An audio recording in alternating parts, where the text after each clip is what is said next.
오늘 우리 함께 보실 하나님의 말씀, 우리 구약 성경 시편 1편 1절에서 6절에 있는 말씀 봉독해 드립니다. 제가 가진 성경은 805페이지입니다. 시편 1편 1절에서 6절에 있는 말씀 봉독해 드립니다. 복 있는 사람은 악인들의 꾀를 따르지 아니하며 죄인들의 길에 서지 아니하며 오만한 자들의 자리에 앉지 아니하고 오직 여호와의 율법을 즐거워하여 그의 율법을 주야로 묵상하는도다. 그는 시냇가에 심은 나무가 철을 따라 열매를 맺으며 그 잎사귀가 마르지 아니함 같으니 그가 하는 모든 일이 다 형통하리로다. 악인들은 그렇지 아니하며 오직 바람에 나는 겨와 같도다. 그러므로 악인들은 심판을 견디지 못하며 죄인들이 의인들의 모임에 들지 못하리로다. 무릇 의인들의 길은 여호와께서 인정하시나 악인들의 길은 망하리로다. 아멘. 아멘. 여러분이 아신 대로 우리 교회는 10월부터 새 회계년도가 시작이 됩니다. 그래서 모든 계획과 또 예산과 특별히 새로운 주제를 가지고 1년을 살아가게 되는데요. 이번에 우리 교회 주제는 성경 위에 세워가는 우리의 삶, 영어로는 Building Our Lives on the Bible. 우리 한번 같이 따라 하시겠습니다. 성경 위에 세워가는 우리의 삶. 성경 위에 세워가는 우리의 삶. 저는 이제 매년 이 새 회개년도를 맞이할 때마다 몇 주, 때에 따라 몇 달을 기도하면서 하나님, 영적으로 우리 교회를 다음 한 해 동안 어떻게 인도하시기를 원하십니까? 하나님의 얼굴을 구하고 하나님의 뜻을 구하는데, 이번에도 여름 기간 동안에 계속 묵상을 하면서 하나님, 작년에는 우리가 진정한 기독교로 돌아가자, 그러한 주제를 가지고 1년을 살았는데 그 다음 스텝은 뭡니까? 하나님께서 저에게 어떤 감동 주시기를 성경 위에 너희의 삶을 세워라, 성경 위에 너희 가정들을, 성경 위에 너희 교회를 세워라, 주님께서 말씀을 하셨어요. 이것은 우리가 디모데후서 3장에 있는 말씀을 근거로 해서 주제를 가지게 됐는데요. 제가 창립 기념 주일날 그 설교를 했던 내용이죠. 거기 그 디모데후서 3장 14절에 보시면 이런 말씀이 있습니다. 그러나 너는 배우고 확신한 일에 거하라. 우리 바울이 영적인 아들이었던 디모데에게 주신 말씀인데, 너는, 디모데야, 너는 배우고 확신한 일에 거하라. 여기 키워드는 거하랍니다. NIV에서는 continue in what you have learned and have become convinced of. 계속해서 다른 것을 찾으려고 그러지 말고, 옆길로 가지도 말고 continue, stay on, stick with it. 하나님의 말씀 가운데서, 여러분이 특별히 아시는 대로 디모데라는 사람은 외할머니 그리고 어머니로부터 어렸을 때부터 성경 말씀을 잘 배웠던 사람이죠. 그리고 그 후에 사도 바울을 만나서 바울의 제자가 되고 영적인 아들이 되었습니다. 그러니까 지금 바울이 얘기하는 것은 뭐냐면, 너의 외조모 로이스와 어머니 유니게 그리고 나를 통해서 배운 하나님의 말씀 가운데 continue, 계속해서 그 길을 가라는 것이에요. 왜 그렇습니까? 우리가 디모데후서 4장을 보게 되면은 마지막 때가 되면 사람들이 바른 교훈을 받지 아니하며 귀가 가리워서 자기의 사욕을 따를 스승을 많이 두고 또 그 귀를 진리에서 돌이켜 허탄한 이야기를 따르는 사람들이 많다고 그랬습니다. 허탄한 이야기를, 진리에서 벗어나서, 성경에서 벗어나서 성경이 아닌 다른 이야기를 쫓아가는 사람들이 많아질 것이기 때문에 바울은 디모데에게 stay on, continue, 계속해서 이 길을 따라가라는 것입니다.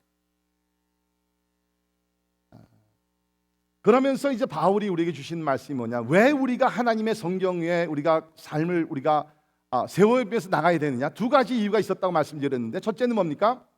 여기 있는 말씀 보면은 그리스도 예수 안에 있는 믿음으로 말미암아 구원에 이르는 지혜가 있게 하느니라. 디모데가 이미 구원을 받은 사람입니다. 그런데도 불구하고 지금 바울은 디모데에게 구원에 이르는 지혜를 위해서 너는 성경 위에 계속 살아가라는 것입니다. 구원이라는 것은 원타임 이벤트가 아니라는 것입니다. 물론 우리가 과거에 예수 그리스도를 영접해서 하나님의 자녀가 되었고 구원을 받았습니다. 믿으십니까?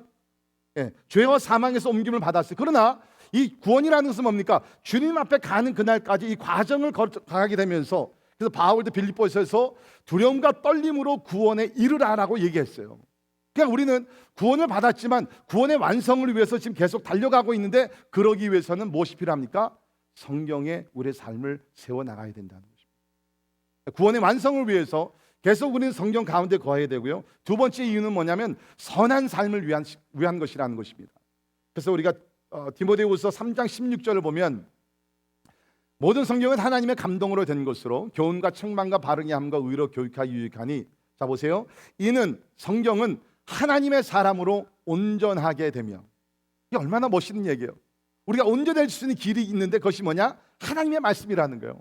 온전하게 되며 모든 선한 일을 행할 능력을 갖추게 하려 함이라.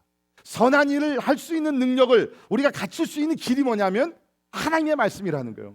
말씀으로 충만해지게 되면 내가 무슨 특별히 노력하지 않다 할지라도 내가 온전한 사람이 되어서 선한 일을 하는 능력 가운데 살게 될 줄을 믿습니다. 우리 지난 주말에 오셨던 우리 전영재 선교사님, 본인 그 간증 그대로 예수를 만나기 전에는 어떤 사람이었어요? 나쁜 놈이라 그랬습니다. 그런데 그분이 예수를 만나고 나니까 180도 변화를 받아가면서 지금도 얼마나 선한 일을 한국에서, 중국에서, 미얀마에서, 인도에서 그 가난한 사람들을 얼마나 많이 도와주고 예수를 모르는 사람들에게 복음을 전하는 그야말로 극적인 변화가 일어나지 않습니까? 이것이 하나님의 말씀의 능력인 줄 믿습니다. 그래서 바울은 권면하기를 성경 가운데 계속 구하라는 거예요. 그래야지 우리가 구원의 완성에 이르게 되고 더욱더 나가서 선한 일을 할 그 필요한 능력을 하나님께서 우리에게 성경을 통해서 주신다고 얘기했습니다. 자, 오늘 본문 말씀을 보면 우리 시편 1편, 시편 150편 전체를 시작하는 그 장이죠. 시편 1편. 그런데 첫 단어가 뭡니까? 복 있는 사람은. 여러분, 복 있는 사람 되시기 원하십니까? 아멘. 여러분의 가정이 복 받기를 원하십니까? 예, 그러면 여러분 시편을 많이 읽으세요. 그러니까 시편 그 1편 전체 시편의 책을 시작하면서 복 있는 사람은 이렇게 하면 복 있는 사람이 된다는 거예요. 여러분, 하나님은 우리에게 복을 주시는 하나님이십니다. 믿으십니까?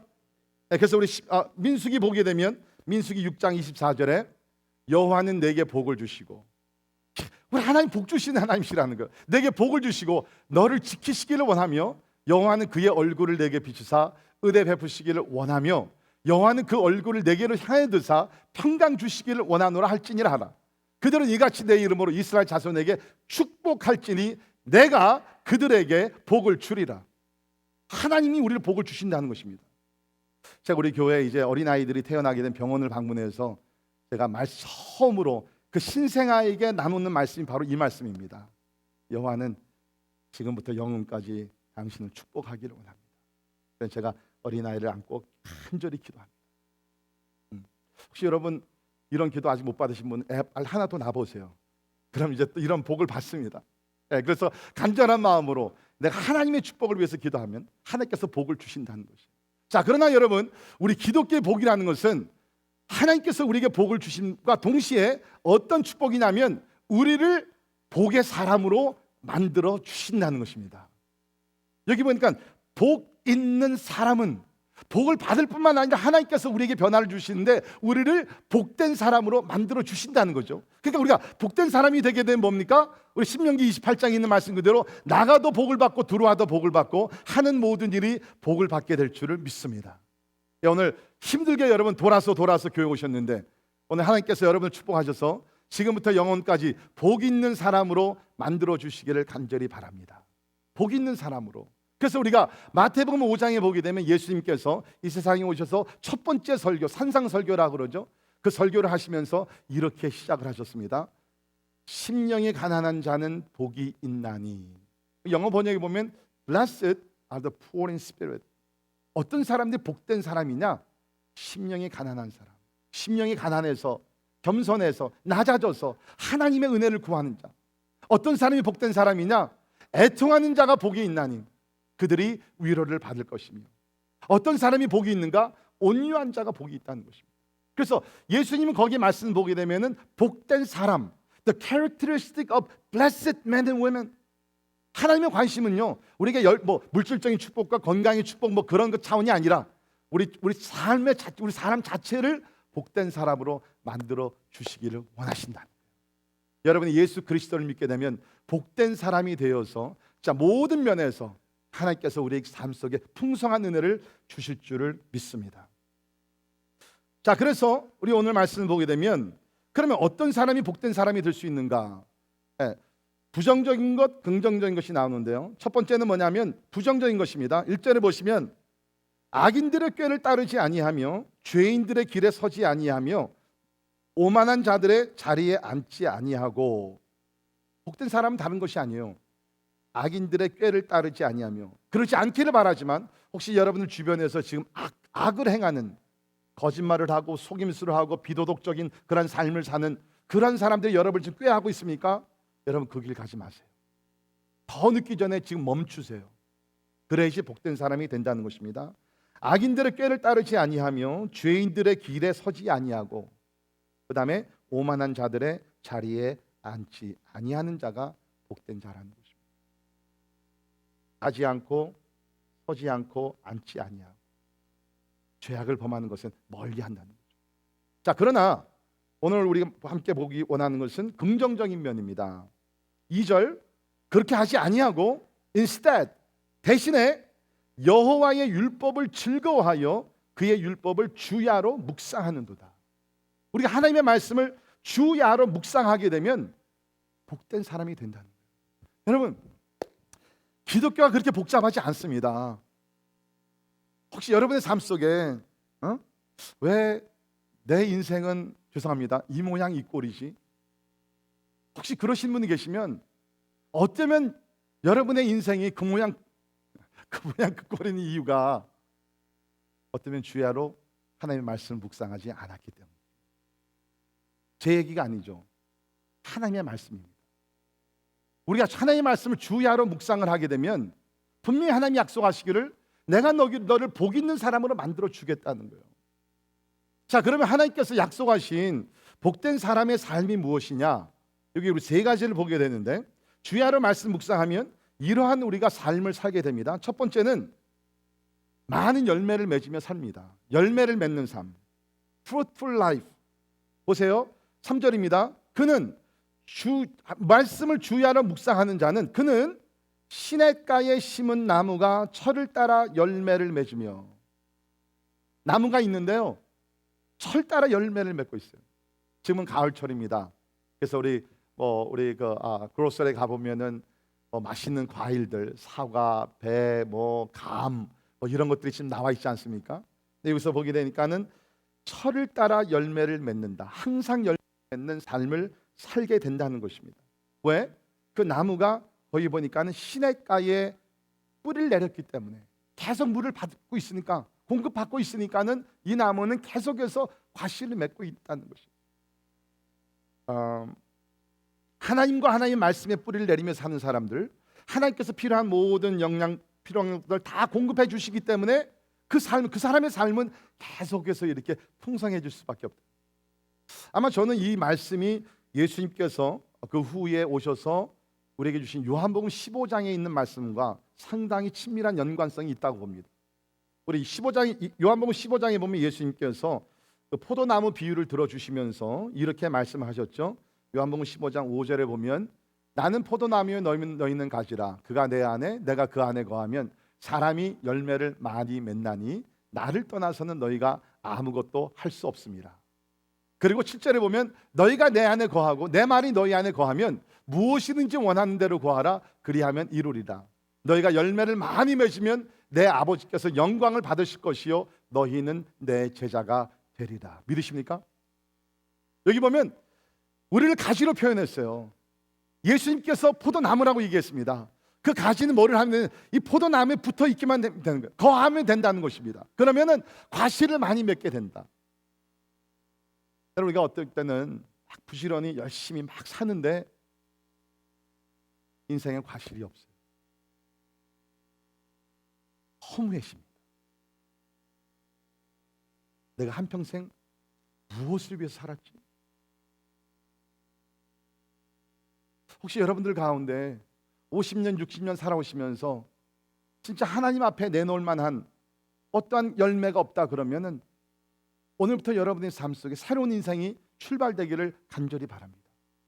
예수 안에 거하고 하나님의 말씀을 주야로 묵상할 때 우리 인생에서 많은 과실을 맺으면서 살게 된다는 것입니다. 근데 여러분, 이 과실, 열매라는 것은 사실은 보게 되면 그 열매 자신을 위한 것보다는, 그렇죠? 이것은 다른 사람을 위한 것입니다. 여러분, 사과라는 열매를 보게 되면 사과를 위한 것보다는 뭡니까? 사과를 먹는 사람에게 만족과 기쁨을 주기 위해서 그 열매가 맺혀지는 거죠. 마찬가지로 우리가 인생의 삶 속에서 어떤 열매든지 뭐 우리가 기도의 열매라든지 전도의 열매라든지 아니면 뭐 우리가 사업의 성공도 얘기합시다. 그래서 우리가 열매라고 우리가 간주하기 위해서는 어떻게 되느냐? 다른 사람들에게 혜택과 기쁨을 줘야 된다는 것이에요. 오늘날 우리 기독교가 너무 좀 잘못돼 가지고서 이런 축복관이 잘못됐다는 거예요. 여러분, 축복은요 처음부터 뭡니까? 나를 통해서 이웃을, 열방을 축복하시기를 원하시는 것이 기독교의 축복이라는 것입니다. 우리가 창세기 12장에 보게 되면 하나님께서 아브라함을 부르셔 가지고서 약속을 주십니다. 내가 너를 복주리라, 내가 너를 창대하게 하리라. 그러면서 뭡니까? 너를 통해서 뭐요? 모든 민족이 복을 받게 될 것이다. 이것이 기독교의 축복이라는 것이에요. 근데 오늘날 우리 기독교는 잘못돼가 너무 이기적인 그리스도인 돼 가지고서 그냥 나만 성공하고 나만 큰집 사고 나만 부하게 되고, No, that's not the blessing. 여러분, 만약에 하나님이 주신 축복을 여러분 자신만을 위해서 쓴다 그러면요, 그것은 축복이 아니라 그건 저주예요. 그래, 하나님이 우리에게 주시는 그 열매의 축복은 뭐냐? 다른 사람들을 축복을, 다른 사람들의 기쁨을 주는 거예요. 자, 여러분, 우리 기도의 열매를 생각해 봅시다. 우리가 열심히 기도합니다. 믿지 않는 사람들을 위해서, 병들어 있는 이웃들을 위해서, 삶의 위기를 당한 사람들을 위해서 간절히 기도하면 하나님께서 기도를 응답하시죠. 기도 열매를 맺습니다. 누구에게 기쁨을 줘요? 우리가 기도하는 대상들, 저들에게 기쁨이 된다는 것입니다. 그러면 우리가 당연한 그 질문은 뭡니까? What about me? 그럼 나는 뭐 합니까? 내가 이렇게 열매를 맺으면 그러면 What do I get? 우리에게 주시는 그러한 은혜는 뭐예요? 예수님께서 이 말씀을 계속 하시면서 요한복음 15장 11절에 이런 말씀을 주셨습니다. 같이 한번 읽도록 합니다. 요한복음 15장 11절 시작. 내가 이것을 너희에게 이름은 내 기쁨이 너희 안에 있어 너 기쁨을 충만하게 하려 함이라. 여러분 잘 들으세요. 여러분이 만약에 여러분 자신의 어떠한 그 부귀영화만 위해 산다 그러면 뭐 조금은 기쁨이 있어요. 내가 돈을 많이 벌었다, 내가 승진했다, 뭐 좋죠. 그러나 여러분, 여러분의 삶을 통해서 맺혀지는 열매를 통해서 다른 사람들을 축복한다 그러면 아마 내가 나 자신을 위해서 내가 그 소유하고 있는 누리는 이런 것들보다 이웃들에게 축복이 된다 그러면은 그 기쁨은요 아마 10배, 1000배 이상으로 더 커지게 될 줄은 믿습니다. 그렇지 않습니까? 우리 요새 보게 되면은 나가서 전도하시는 분들이 점점 더 많아져요. 얼마나 감사한지 모릅니다. 시간을 내고 정성을 다해 가지고서 우리 월요일도 나가고 또 토요일 날도 나가시는 분들이 있습니다. 여러분, 나가서 전도하다 보면 하나님께서 구원하시기로 작정한 사람들을 만나게 되고 저들 가운데 주님을 믿게 되는 역사가 일어나요. 그럼 뭐예요? 영적으로 죽었던 사람이 살아나는 것입니다. 방황하던 사람들이 길이요 진리요 생명이 되신 예수를 만나서 삶의 목표가 정해지는 것이에요. 그러면 뭐예요? 그 사람도 물론 기쁘죠. 구원받으니까 얼마나 감사합니까? 그러나 그 생명을 나눠준 전도자들 얼마나 기뻐요. 얼마나 여러분, 매주 월요일날 오후에 우리 교회에서 나가 전도하시는 분들이 계십니다. 진짜 풀타임으로 일하시는 분들 가운데서 한두 시간 짬을 내가지고 나가서 전도해요. 돈이 나옵니까? 뭐가 나옵니까? 왜 그분들이 나가서 하는 줄 알아요? 물론 하나님께서 명령하셨긴 하지만은 나가서 그 잃어버린 영혼들이 주님 앞에 돌아오고 새 생명을 찾는 그것을 볼 때 마음에 기쁨이 넘치기 때문에요.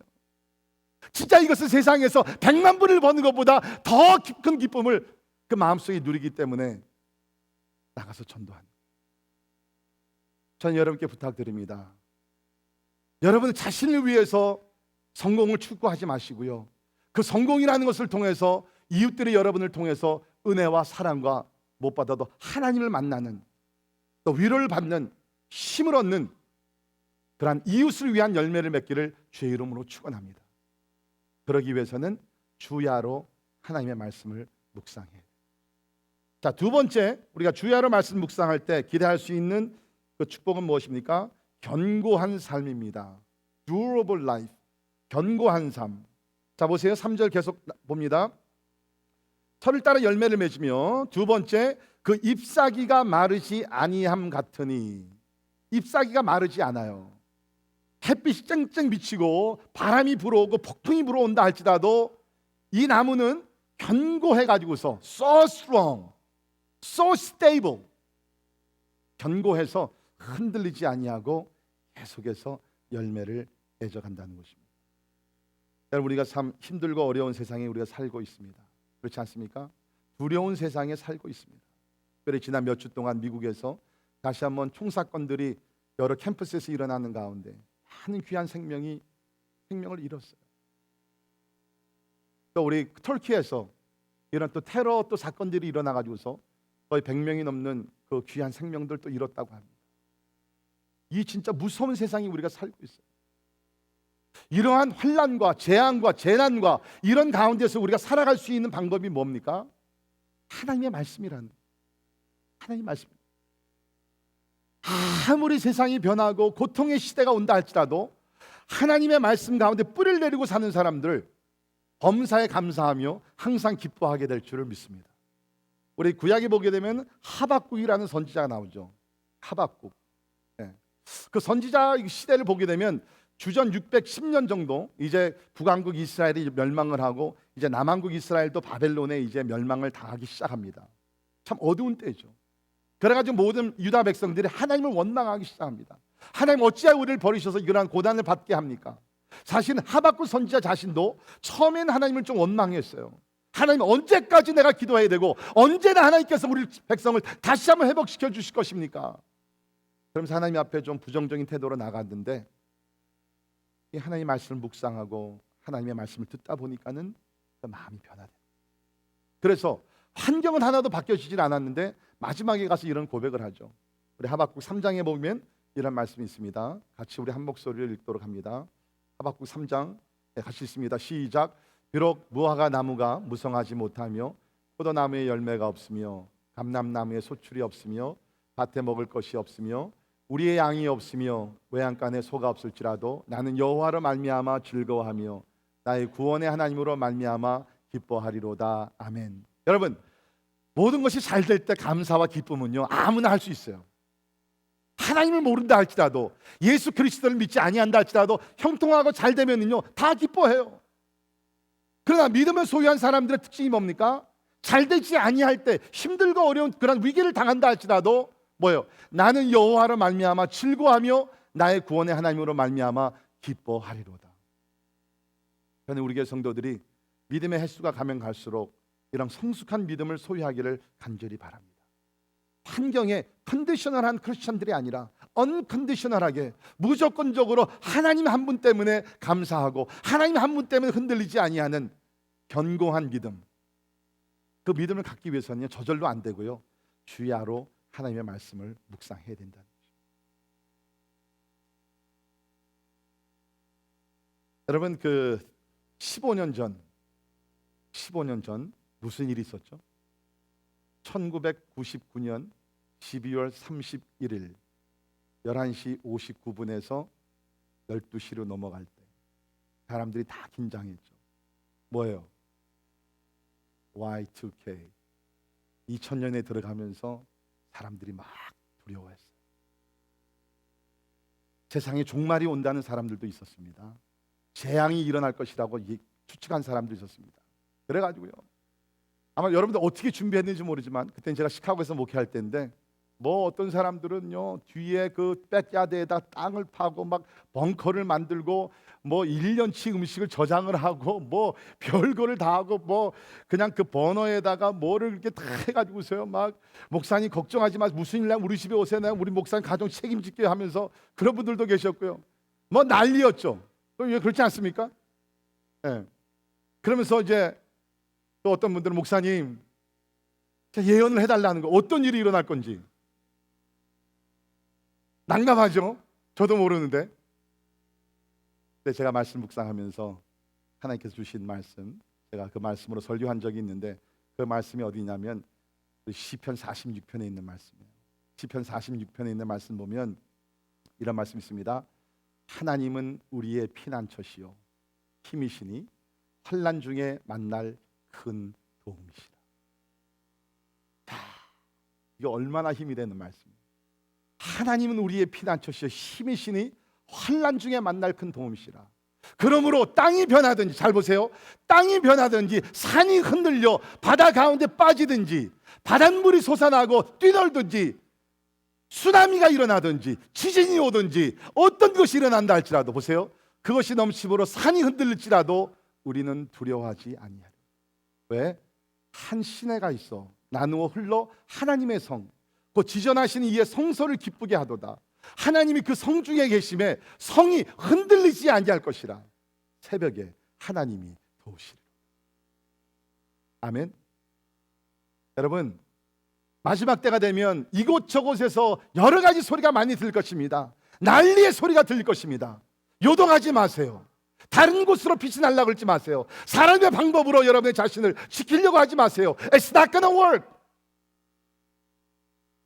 반대로 하나님을 신뢰하고 하나님을 여러분의 피난처로 삼고 특별히 하나님의 말씀을 주야로 묵상하며 오늘 보니까 새벽에 일어나서 하나님 앞에 기도하는 자들, 하나님께서 여러분의 삶을 견고하게 지켜주실 줄을 믿습니다. 이것이 마지막 때를 준비하는 것이에요. 우리가 다한 대로 종말이 점점 가까워오게 되면서 난리와 재앙과 재난과 이런 것 더 무서운 스케일에서 일어날 것입니다. 두려워하지 마세요. 하나님께 소망을 두는 자, 하나님을 피난처로 삼는 자, 하나님께서 하나님의 성 중에서 하나님의 교회를 통해서 여러분 마음속에 임하신 그 하나님의 영을 통해서 하나님의 진리의 말씀을 통해서 여러분을 굳건하게 지켜주실 줄을 믿습니다. 이것이 하나님의 말씀을 주야로 묵상하는 사람.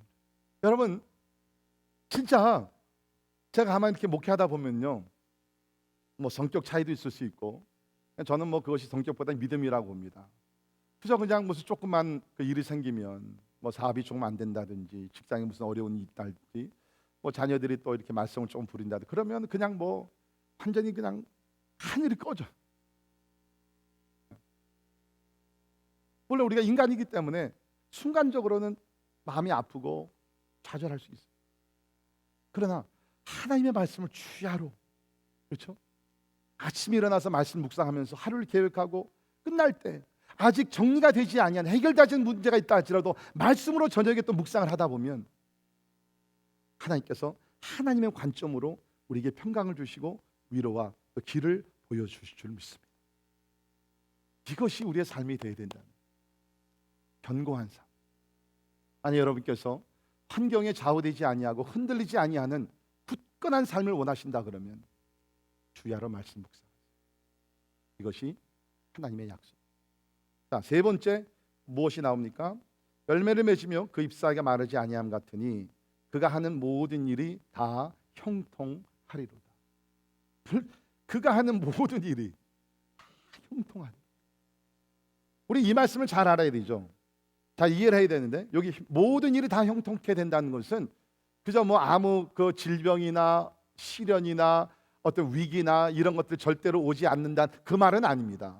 왜냐하면 성경을 보게 되면 물론 여러분 우리가 하나님의 말씀을 주야로 묵상하고 말씀을 적용하며 말씀대로 살게 되면 그렇지 않은 사람들보다 우리가 많은 그딴 불필요한 어떤 사고와 어떤 어려움에서 우리가 보호를 받게 됩니다.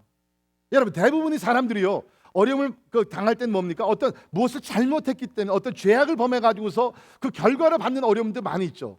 그러나 우리가 예를 들어서 십계명을 잘 지키며 산다 그럽시다. 그러면 아마도 십계명을 안 지키는 사람들보다는 십계명을 잘 지키며 사는 사람들은 더 안전하고 더 풍성한 삶을 살 것입니다.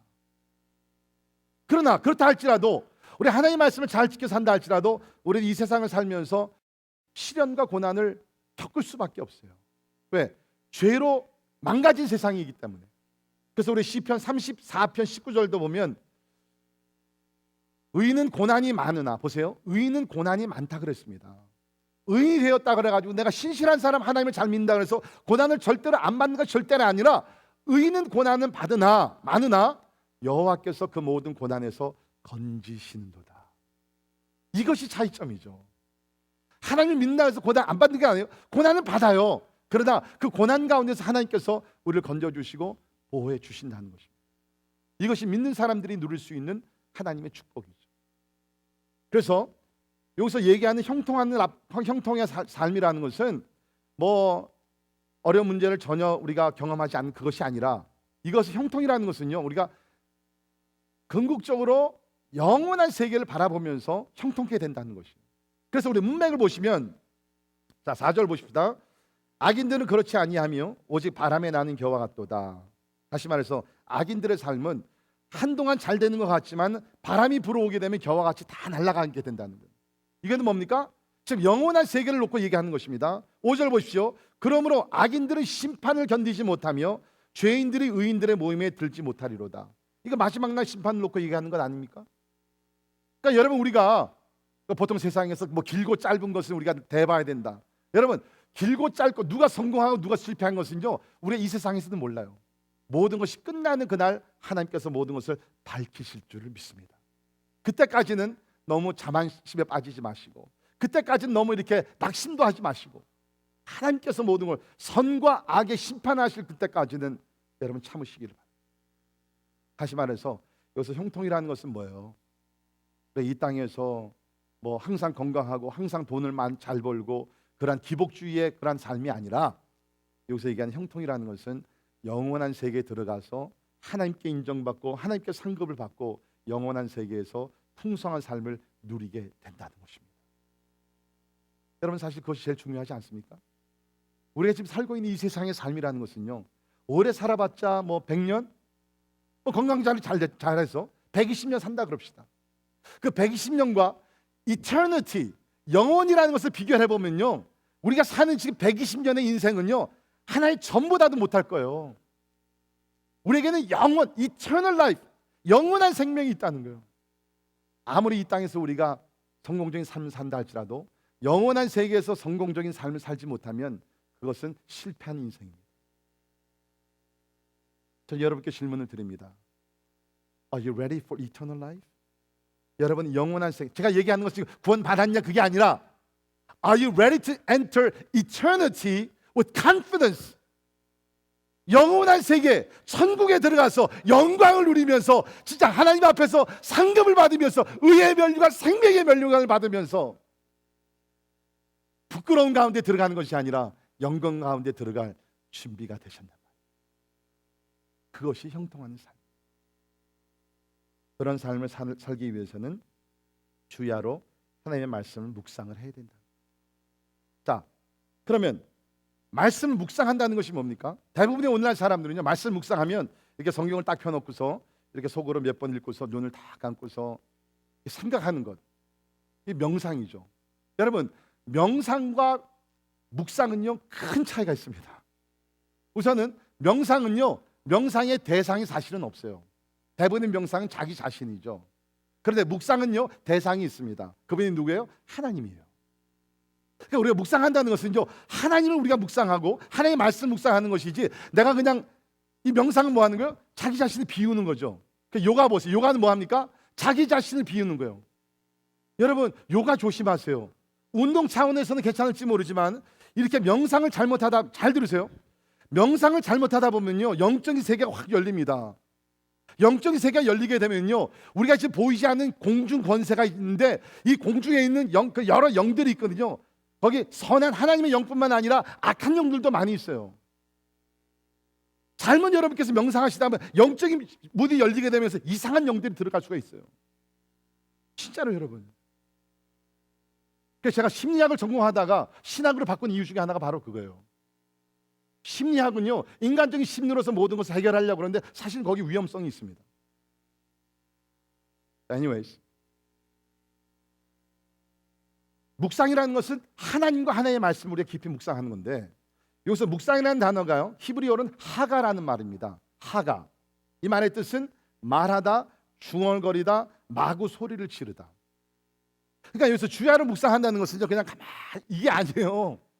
여러분, 그 히브리 사람들, 유대인들 본지 모르지만 이 토라, 하나님의 말씀을 이렇게 율법을 이렇게 묵상할 때는 그들이 어떻게 하는 줄 알아요?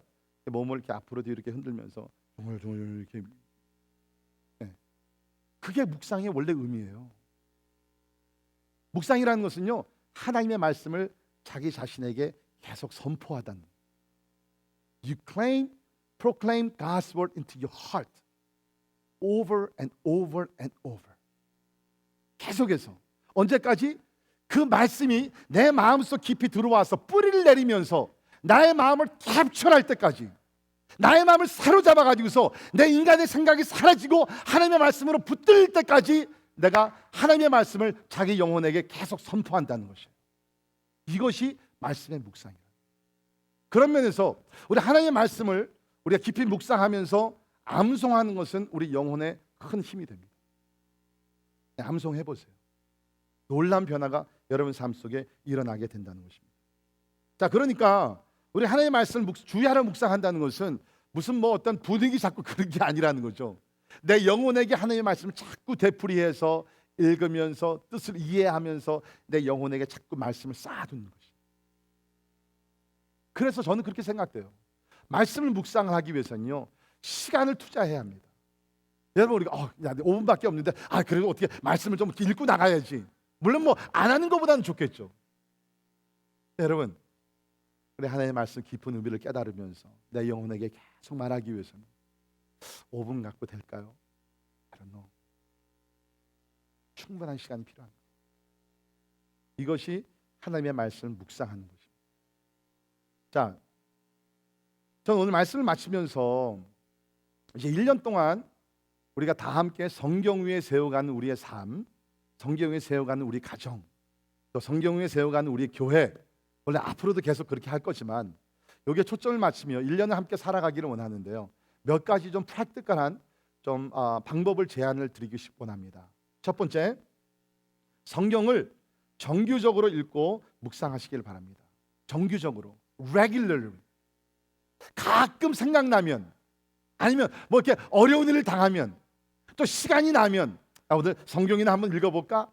그게 아니라 우리가 정규적으로 밥을 먹고 정규적으로 잠을 자고 우리가 운동을 할 때 건강한 사람이 되듯이 이 영적인 말씀을 정규적으로 우리가 섭취할 때에 우리 영혼이 잘 되게 될 줄을 믿습니다.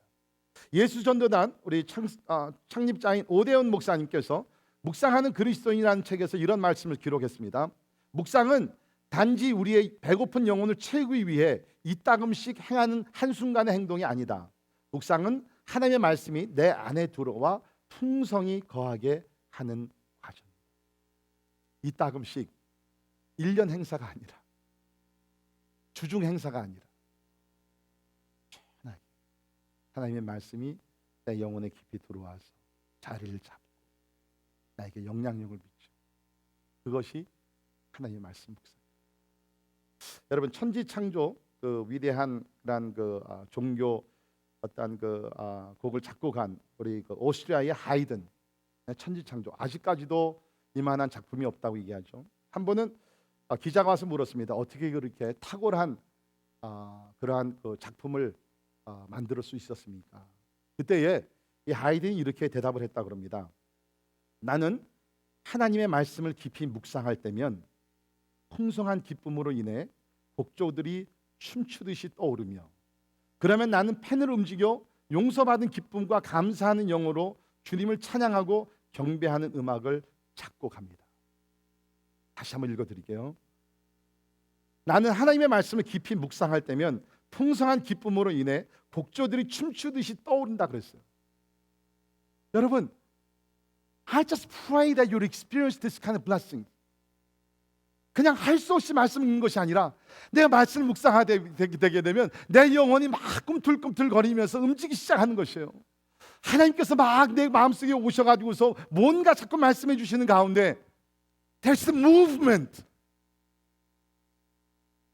에스겔 37장에 보게 되면 하나님께서 에스겔을 골짜기로 이끌어 가시죠. 거기 가서 보니까 마른 뼈들이 있었습니다.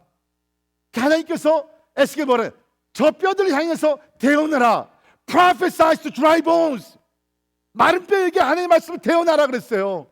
말씀을 대언하니까 어떻게 됐어요? 그 마른 뼈들이, 이스라엘이 이겼습니다. 마른 뼈들이 움직이기 시작합니다. There was the movement amongst dry bones.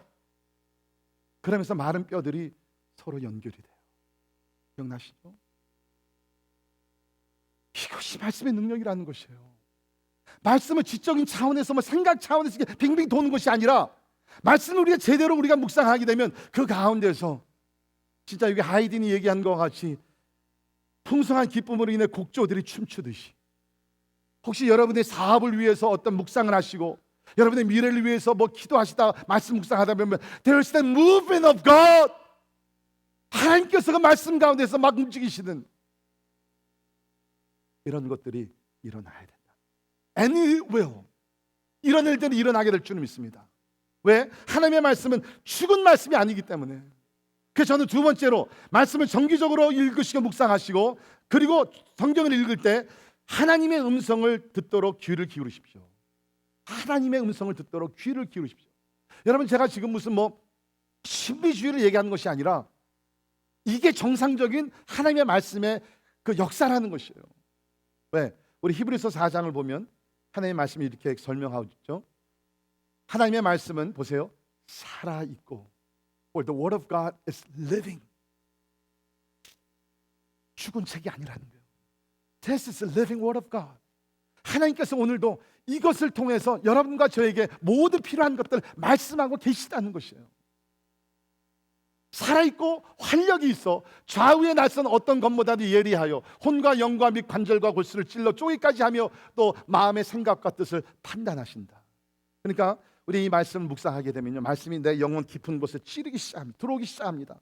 내가 깨달아야 될 것, 회개해야 될 것, 결정해야 될 것, 내가 추구해야 될 것, 하나님께서 이 성경으로 말씀해 주신다.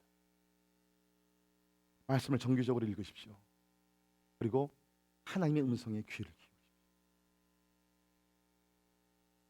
그리고 세 번째로 뭐냐면 항상 여러분의 개인적인 성경을 사용하십시오.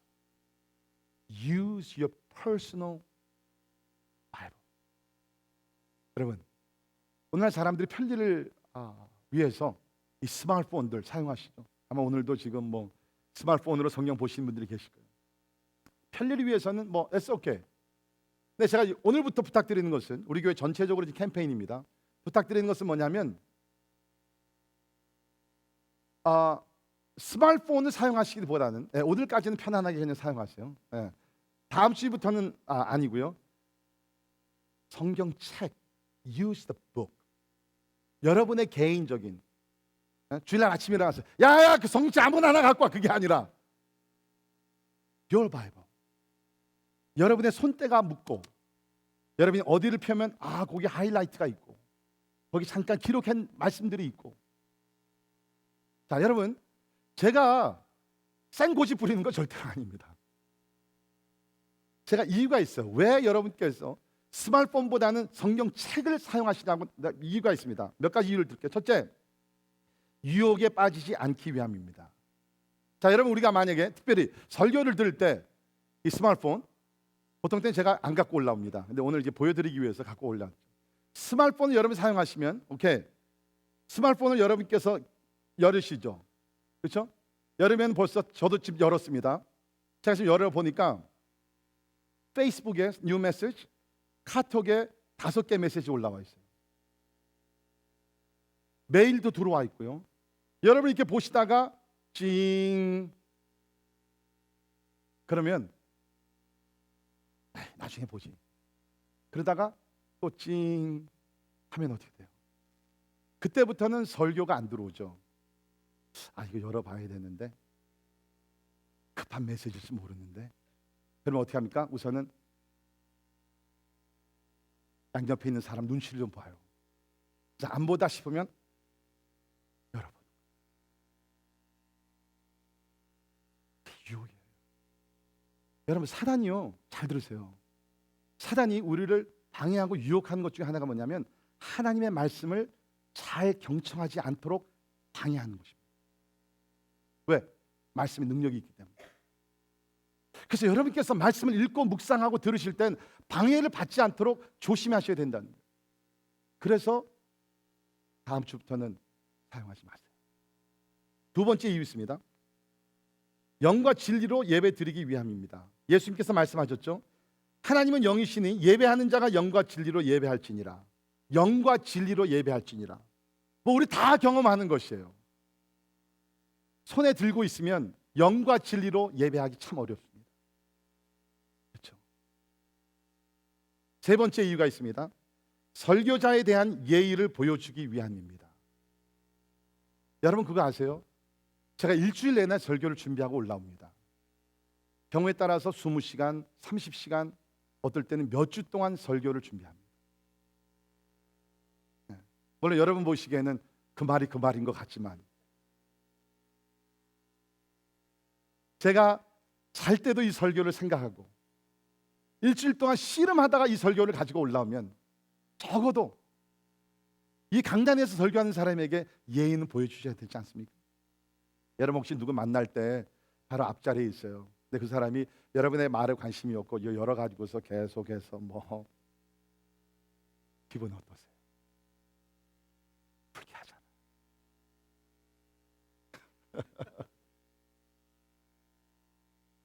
여러분 제가 안 보는 것 같죠? 다 보고 있어요. 여러분 잘 들으세요. 저기 영적인 투시력이 있고요. 저는 심리학을 전공한 사람입니다. 여러분 심리적인 상황도 잘 파악하고 있어요.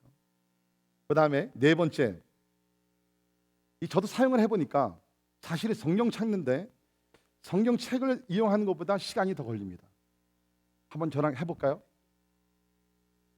네, 우리 앱 사용하신 분들 해봅시다. 한번 실질적으로. 자, 요한복음 1장 12절. 영접하는 자 곧 그리임을 믿는 자들에게 못 이겨요. 물론 이길 수 있는 방 있죠. 이 성경이 어디인지 모르는 사람들은 이깁니다. 네. 또 이유가 있습니다. 장기적으로 보면 우리가 무엇을 손에 들고 샀냐에 따라서 우리 운명이 결정되는 것 같아요. 무슨 얘기입니까? 손에 책을 오래 들고 사는 사람들은 결국에 가서는 학자들이 됩니다. 그렇지 않습니까? 연장을 들고 사는 사람들은 기술자가 되고요. 운동기구를 오래 들고 사는 사람들은 운동선수가 될 가능성이 높습니다. 술잔을 손에 오래 들고 있는 사람들은 술 중독 쪽 중독자가 될 수 있고요. 오늘 부모들이 다 걱정하는 대로 스마트폰 오래 갖고 있으면 스마트폰 중독자가 됩니다. 사실은 여러분이 자녀들에게 항상 얘기하고 있지 않습니까? 네. 저는 확신합니다. 하나님의 말씀을 자꾸 갖고 있으면 이 말씀이 나의 인격을 변화시켜서 예수 그리스도를 닮아가는 하나님의 사람으로 만들 줄 믿습니다. 또 한 가지 있어요. 이것은 자녀들에게 좋은 영향력을 미치기 위한, 자녀들에게 좋은 영향. 여러분 우리가 다 원하는 것이 뭐예요? 우리 자녀들 신앙생활 잘하기를 원해요. 어떻게 하겠어요? 이렇게 해라 저렇게 해라 그것도 있지만 제일 중요한 것은 내 삶으로 보여주는 것 아닙니까? 제가 자랄 때 저희 어머니 진짜 말씀과 기도의 여인이었어요. 기도도 많이 하셨고 특별히 진짜 그 성경책, 옛날 성경책은요, 요새는 뭐 금딱지로 이렇게 금색으로 하지만 옛날 성경책은 무슨 색깔인지 아세요 혹시? 빨간색이었어요. 왜? 예수님의 피를 상징한다 그래가지고서 빨간 거를 이거 아래 위로 이렇게 쭉 해서. 저희 어머니 그 색연필 그거 하나 가지시고, 하이라이터가 근데 옛날에 어디 있어요? 색연필 하나 가지시고 그냥 말씀 중요한 것들 막 긋고 또 긋고 또 긋고.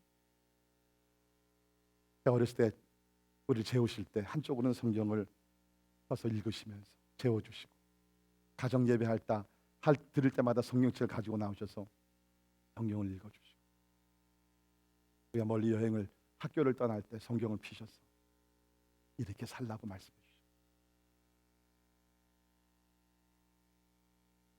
이게 신앙교육. 우리 부르는 찬송이 있죠.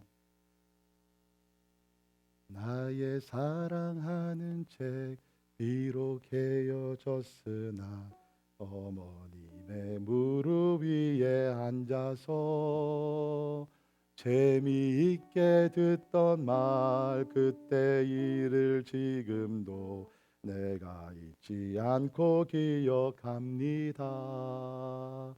귀하고 귀하다 우리 어머님이 들려주시던 재미있게 듣던 말 이 책 중에 있으니 이 성경 심히 사랑합니다. 여러분, 자녀들에게 남겨줄 성경책이 있어요. 이거 남겨주시겠어요? 20년, 30년 후에 야, 내 유산물이다 주면은 애들이 애써 생각해보세요. 성경 위에 세워가는 우리의 삶 심각하게 생각하시면서 우리 다 함께 1년 동안 또 앞으로 평생 하나님의 영원한 진리의 말씀 가운데 우리 삶, 가정, 우리 교회를 함께 세워갈 수 있기를 바랍니다. 이제 우리 성찬식 갖도록 하겠는데요. 우리 찬송 부르시면서 주님 앞에 나가서 이 오늘 성찬식은 좀 이런 것을 생각하면서 성찬식에 임하면 좋을 것 같아요. 우리가 세상에 살면서 잘못하다가 너무 세속적인 삶을 살게 됩니다. 과연 나는 진짜 세상에 살면서 얼마나 진짜 sacred, 거룩하게 살고 있습니다.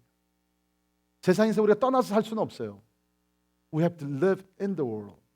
그러나 예수님께서 너희들이 세상 안에 살지만은 세상의 사람이 되지는 말라. Do not become of the world. 혹시 나도 모르는 가운데 내 삶 속에 우리 가정에 그런 세속적인 어떤 것들이 많이 침투해 와 있습니다. 오늘 십자가의 보혈로 정결하게 되고 다시 한번 거룩해 되는 그 축복이 우리 가운데 임하기를 바랍니다. 우리 같이 샘물과 같은 보혈, 우리 1절 2절 같이 찬양하시면서 우리 성찬식 하도록 합니다.